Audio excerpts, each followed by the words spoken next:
You've mentioned the themes, the confidence and visibility. Do you mind just bringing some light into what are those challenges? Why confidence and visibility? Okay, I think having spoken to many, I know from my own experience, it's about the confidence thing comes from not believing in yourself as a person and as a human being. And I think a lot of the barriers for BAME or people of minority ethnic origins is that it comes a lot from our culture. I think there's this thing around when you're small that sometimes you are told that when you're an adult, you're very special and you have to look up to people and respect people. And as a child and as a little human being, whatever the adult says is the truth. In terms of whether you're a person of color, I think that even goes even deeper when you look at colonial history and the history of slavery. There's a lot of things that happened in the past that have been transferred through generations and become part of that legacy. So parents, there's a racial socialization where you are taught as a child that when you go to school, that you might come across people who see you differently because of the color of your skin, for example, or because you talk with an accent, because you look differently. And so you have to deal with bias, and whether it's conscious or otherwise, you have to deal with people being very horrible to you. And part of your training as a child is how to deal with discrimination and bias, as well as being yourself when you're out and about and mixing with other people. And so when you come from that point in your childhood, it sets you up not necessarily for success, because although as I know from my own background, my mum being Black Caribbean, is that, you know, we're taught to be proud of where we come from, but at the same time we have to fit in, we have to be like the others within this new place that we've been brought in to live. And although some people might not see the beauty in our color or the beauty in our culture, we have to also be able to fit in, but also be our authentic self all at the same time. At the age of 5, you find out you are different. And if your parents doesn't set you up for that, you go in and into school, and the first day you go in there and somebody might call you a monkey, and you're just like, what is going on? What do you mean I'm a monkey?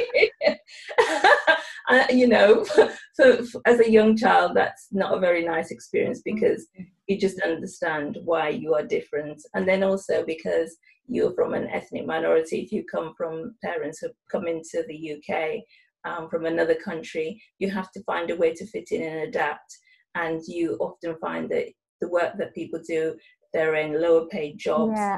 You find that you are not from middle class backgrounds, you are from the poorest socioeconomic parts of the country, and as a result you again are different. So there's lots of different combinations there. So when you have that, it does sometimes make it difficult as you grow up.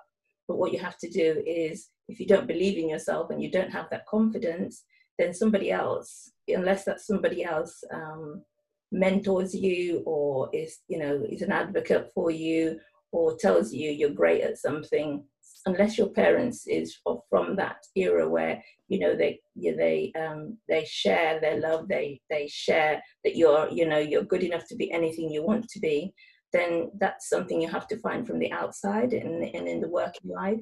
And very often that is a barrier. So it stops people from putting their hands up when they should be putting their hands up for projects and for personal development.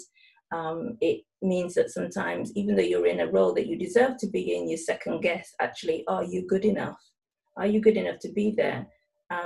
Particularly if you don't have other peers who look like you. It becomes a constant battle.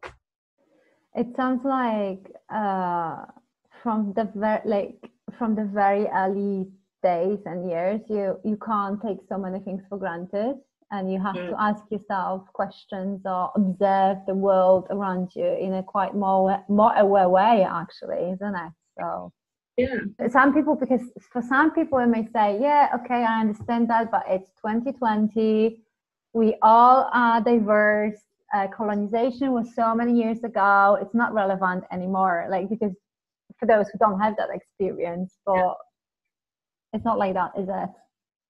No, it's not.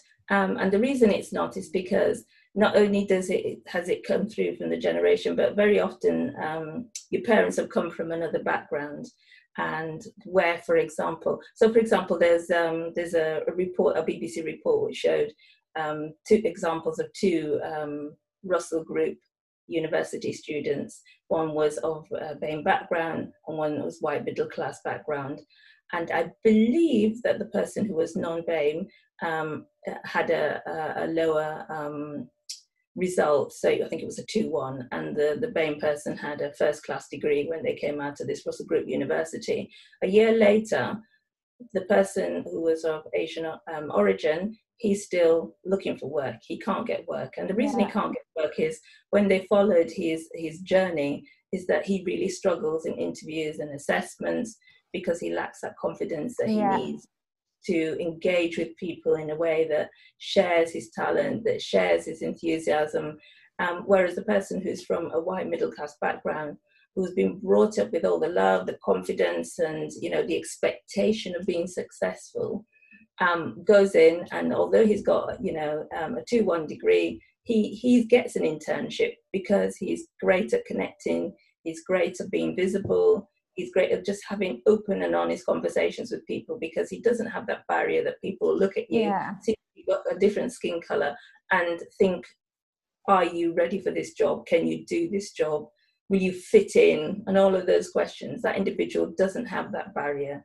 Whereas young people of BAME origin very often have, not only do they have the skills and experience, but they struggle with that confidence to share that.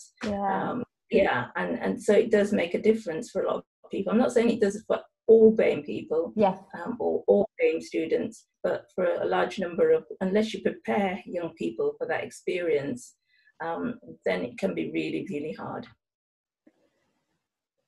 It's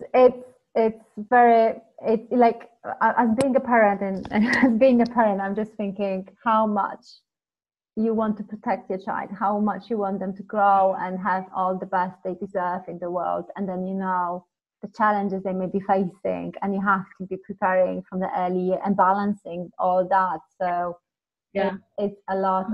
With being positive, because at the end of the day, regardless of what your skin color is, the belief part in yourself is so important. It doesn't matter what background you come from, unless you believe in yourself as a person and love yourself, then it's going to be difficult for other people to love and appreciate you as you are. So you have to find that from somewhere, and if you don't get it from your parents and your peers, you have to find that from somewhere in order for you to be successful and to reach your full potential.